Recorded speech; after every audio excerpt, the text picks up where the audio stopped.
आज हम लोग इस वीडियो में बात करेंगे, जानेंगे, समझेंगे प्रोमोटर होल्डिंग और प्रोमोटर प्लेजिंग के बीच में क्या अंतर है, क्या डिफरेंस है, उसके बारे में जानेंगे, बात करेंगे, समझेंगे। तो यदि आप जानना चाहते हो कि इन दोनों के बीच में क्या अंतर है तो इस वीडियो को ध्यान से देखिए शुरू से अंत तक, ताकि आपको बेहतर तरीके से समझ में आ जाएगा कि इन दोनों के बीच में क्या अंतर है। ओके, क्योंकि मैं आप लोग इस वीडियो के अंदर में एक नहीं, दो नहीं, पूरी 7 अंतर बताने वाला हूँ, 7 पॉइंट बताने वाला हूँ, जिसे जानने के बाद आपको समझ में आ जाएगा कि इन दोनों के बीच में क्या मेजर अंतर है। और साथ ही साथ यह भी क्लियर हो जाएगा कि प्रोमोटर होल्डिंग किसे बोला जाता है और प्रोमोटर प्लेजिंग किसे बोला जाता है, ये भी जानने को मिलेगा। ओके, यानी कि सिंपल शब्द में बोला जाए कि आपको जो है पूरी तरह क्लियर हो जाएगा कि प्रोमोटर होल्डिंग और प्रोमोटर प्लेजिंग के बीच में क्या अंतर है, ये जानने को मिल जाएगा, समझ जाओगे। ओके, तो चलिए बिना देरी करते हुए, ज़्यादा बातें ना करते हुए डायरेक्ट बात करते हैं, पॉइंट वाइज यानी कि 7 अंतर को जानते हैं। ओके, तो चलिए जाने। तो पहला अंतर इन दोनों के बीच में परिभाषा के हिसाब से जानेंगे।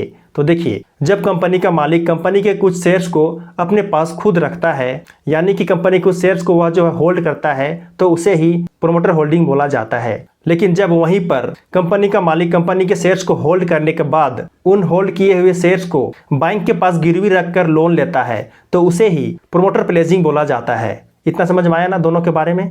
अब चले जानते हैं सेकेंड अंतर के बारे में। प्रोमोटर होल्डिंग का बढ़ना किसी भी कंपनी के लिए अच्छा माना जाता है, जबकि प्रोमोटर प्लेजिंग का बढ़ना किसी भी कंपनी के लिए अच्छा नहीं माना जाता, यानी कि बुरा माना जाता है। ओके, उसी तरह तीसरा अंतर इन दोनों के बीच में, प्रोमोटर होल्डिंग का घटना किसी भी कंपनी के लिए अच्छा नहीं माना जाता है, लेकिन वहीं पे जब किसी भी कंपनी का प्रोमोटर प्लेजिंग घटता है तो अच्छा माना जाता है।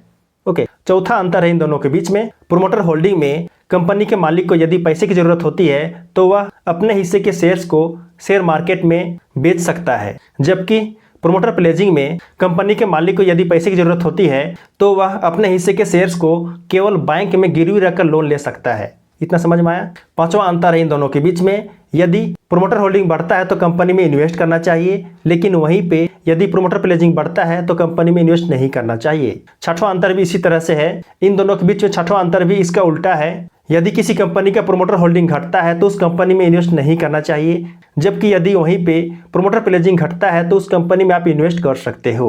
ओके, इन दोनों के बीच में सातवां अंतर है, जो कि लास्ट अंतर है, जिसे आपको जानना चाहिए। तो चलिए उसे जाने। तो इसमें देखिए, प्रोमोटर होल्डिंग में किसी भी कंपनी के शेयर्स का प्राइस जो है बढ़ता है, जबकि उससे उल्टा प्रोमोटर प्लेजिंग में किसी भी कंपनी के शेयर्स का प्राइस जो है हमेशा घटते रहता है। तो ये बात को भी ध्यान रखिएगा। ओके, तो ये 7 अंतर है, 7 पॉइंट है, जिसे अभी आप लोग को मैं बताया।